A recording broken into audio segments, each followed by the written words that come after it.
Katy Perry sampai harus membayar denda sekitar 39 miliar untuk masalah itu. Padahal kesamaannya bukan pada notasi lagu, tapi musik dan soundnya. Saya letakkan link pembahasan tentang lagu Dark Horse itu di deskripsi. Nonton 2 video itu dan kamu nilai sendiri. Kita lanjut ya.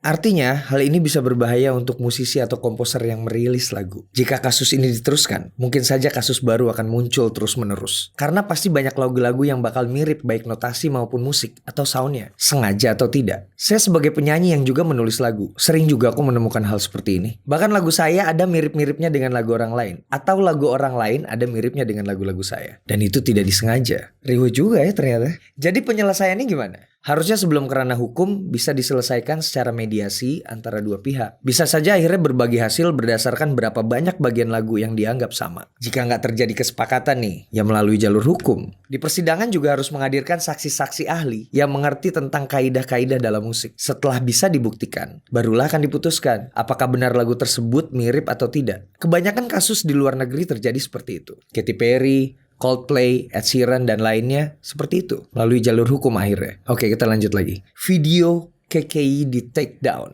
Novi Umar, Rini Wulandari, dan Sony Music sebagai publisher dari lagu tersebut diserang oleh orang-orang karena dianggap yang melakukan hal itu. Sabar dulu. Berdasarkan temuan, email yang berinisiatif untuk men-take down lagu KKI adalah email perorangan, bukan perusahaan. Saya nggak bisa sebutin di sini emailnya apa, karena sedang dicari tahu. Bukan pihak Sony Music yang melakukan inisiatif untuk take down. Jadi teman-teman sabar dulu dan jangan menyerang mereka dengan bahasa-bahasa yang nggak enak. Berhubungan dengan ini saya bertanya pada pihak YouTube Indonesia. Dan menurut mereka, YouTube tidak bisa memberitahukan siapa orang yang melakukan hal itu. Tapi catatannya, pihak yang melakukan hal tersebut pasti memiliki bukti-bukti yang valid untuk melakukan take down strike. Ini juga terjadi pada lagu Aisyah Istri Rasulullah yang di take down strike oleh seorang komposer Indonesia asal Lampung. Ada di video saya sebelumnya. Untuk masalah ini, KKI bisa melakukan counter dengan menyertakan bukti-bukti valid juga yang akan dipelajari oleh pihak YouTube. Jika KKI menang, konten itu akan kembali beserta semua elemen di dalamnya. Views, komentar, dan lainnya.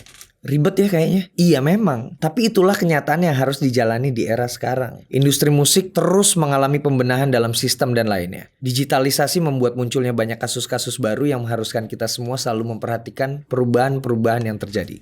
Nah yang kelima juga nih, KKI itu cuma merilis lagu. Ternyata dia tidak mendaftarkan lagunya ke publisher. Belum didaftarkan ke publisher. Saya udah bilang sama dia, KKI kalau mau merilis lagu harus didaftarkan ke publisher. Kali aja next kamu mau merilis lagu lagi. Itu harus dilakukan sebelum semuanya diupload. Karena dia tidak memiliki manajer, ya dia minta tolong sama saya. Tapi saya nggak tahu ya, apakah dengan kasus ini dia akan merilis lagu lagi karena dia trauma. Buat teman-teman yang menghina lagunya bagus atau jelek, itu subjektif. Karena ternyata ya, setelah saya nyanyiin, saya coba nyanyiin Firsa Besari, Afi Ukila, bahkan Kevin dan juga Widi, itu lagunya jadi enak banget loh. Ya kalau KKI gak bisa nyanyi ya menurut saya memang sih. Tapi mungkin aja dia berbakat jadi pencipta lagu. Kan kita gak tahu. Jadi pesan saya juga, udahlah teman-teman gak usah saling menghujat, saling menyerang, bilang ini memutuskan rezeki orang. Ini bukan persoalan itu, tapi ini persoalan tentang hak cipta, tentang royalti,